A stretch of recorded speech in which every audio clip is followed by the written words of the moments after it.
Hello everyone, Joel here. Have you been looking for a new and fresh Metroidvania to play lately? Well, lucky you, because this time I'm going to give you the part 2 of best Metroidvania games that you should play in 2022.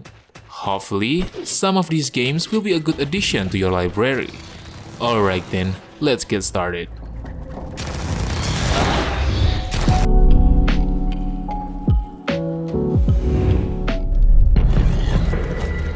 Dark Devotion is a game that combines Souls-like, Metroidvania, and roguelike elements into one package.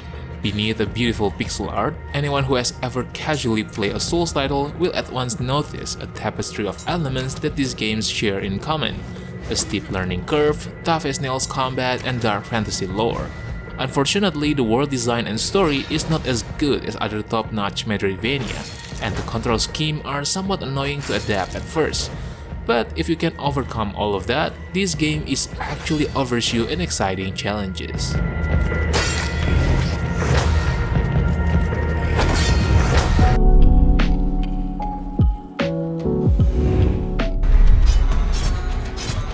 Haiku the Robot is a cute Metroidvania game set in a vast, interconnected world full of corrupt robots and machinery. You explore the dying land of Arcadia, fight fierce machines, befriend quirky robots, and seek answers to the mysteries of the world. You can clearly see where the inspiration came from, but it still has some unique takes to make it its own thing. It doesn't bring anything new really to the Metroidvania genre, but it's pretty solid, and sometimes that is the only thing that matters.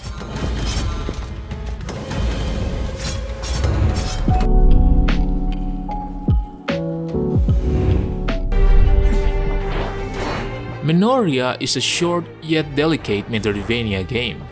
Despite its simplicity in some aspects, it actually has an interesting story and excellent combat that makes it an enjoyable adventure. The action is on point right from the start, and this is bolstered by a satisfying parry mechanic. And while progressing further makes you stronger, the game never allows you to become complacent. If you love intense action game that tests the limit of your combat skills, then Minoria is definitely for you.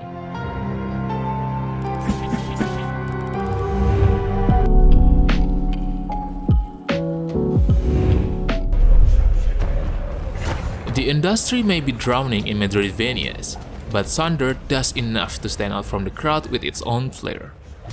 This chaos of combat can be fast-paced and frantic fun.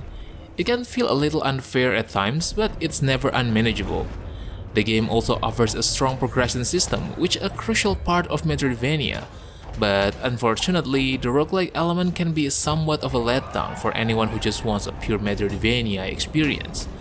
In short, if you like Dead Cells, there's a good chance that you will love this one.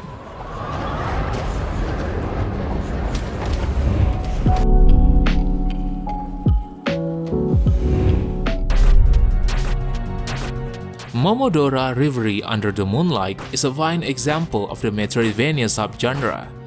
This is a fairly bite-sized Metroidvania when compared to the competition, but it is a bite worth trying. The gameplay is challenging but still manageable, and while the story is short, it's still sufficiently intriguing and impactful.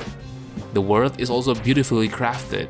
Each area has a unique color scheme and art direction that combine with the music that flow dynamically, which give them their own personality.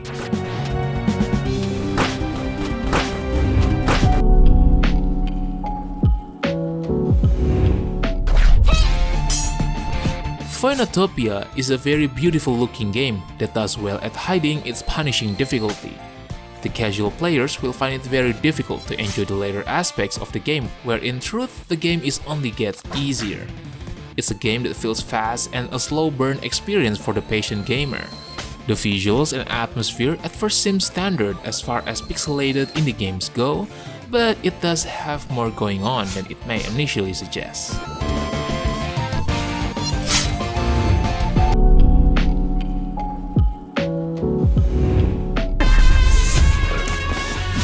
Guacamelee titles have to be some of the most underrated Metroidvanias out there. The art direction, music, combat, platforming, story, everything works so perfectly together into one wholesome package. If you care about the story at all, then I suggest to start from the first one. This sequel is an improvement upon the original, no doubt. The gameplay is way more intense and it slims down the content experience to what is necessary rather than trying to waste your time. If you enjoy the first game, then it is most likely you will love this one even more.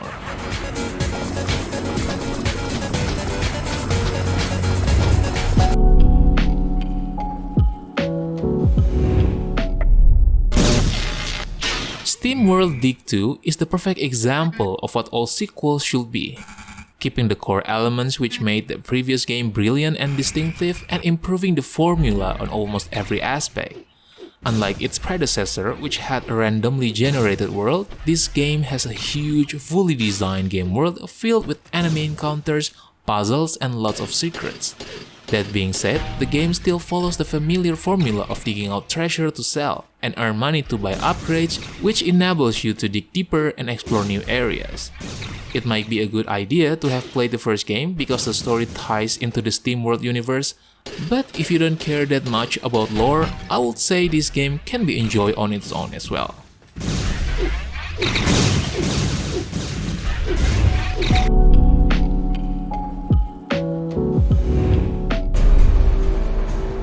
CARRION is like a combination of beat-em-up with Metroidvania level design.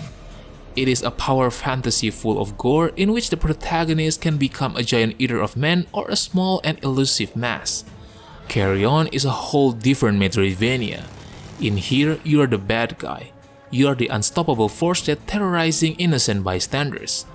It takes a while until you get used to its somewhat finicky mechanics, but other than that, the game is offering an experience unlike any other.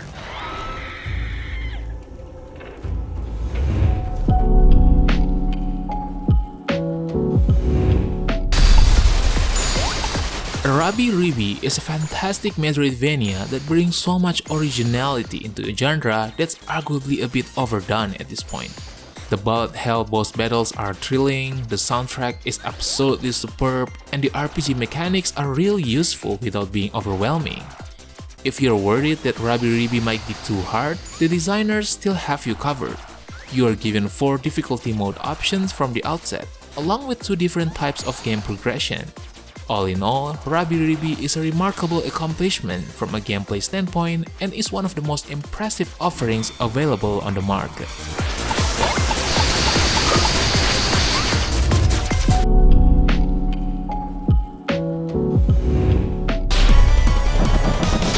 Iconoclasts is a memorable, thought-provoking, and enjoyable take on the Metroidvania genre, which manages to stick out from the crowd with its cheaper presentation and deeper storytelling style. The story of this game is not what makes it great, however. It's the addictive gameplay of exploring, blasting, and taking on fun bosses. The game is also very generous with its checkpoints, making the difficulty very reasonable. The pixel art was vibrant and smooth, the animations were crisp, and the characters surprisingly well detailed. If you're looking for a fresh and different Metroidvania experience, Iconoclasts is definitely worth looking for.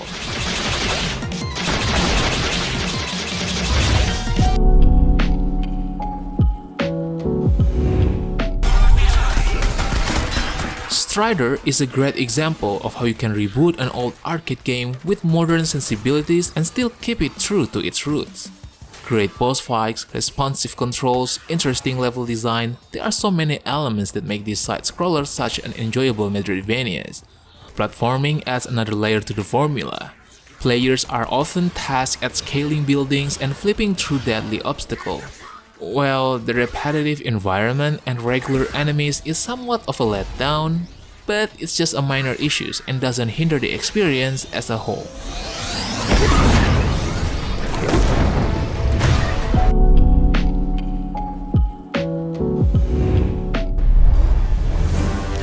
Pronty is a Metroidvania game that takes us deep underwater in a retro-futuristic city threatened by dangerous mutated creatures.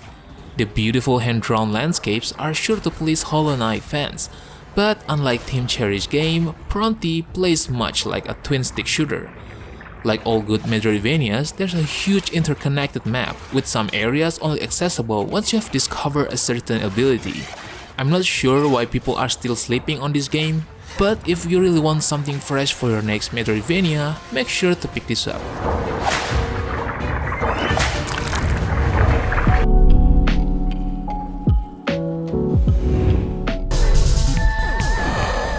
Axiom Verge is an excellent Metroidvania, one that every Metroidvania fan should absolutely not miss out on.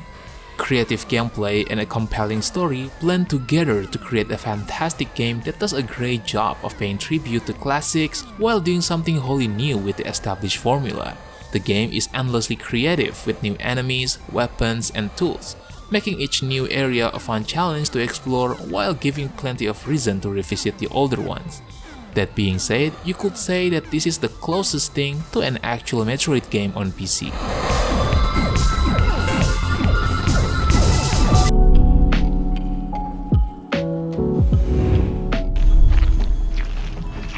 Ori and the Blind Forest was already a fantastic game, but the definitive edition smooths out the edges and adds in extra content to both the story and the gameplay.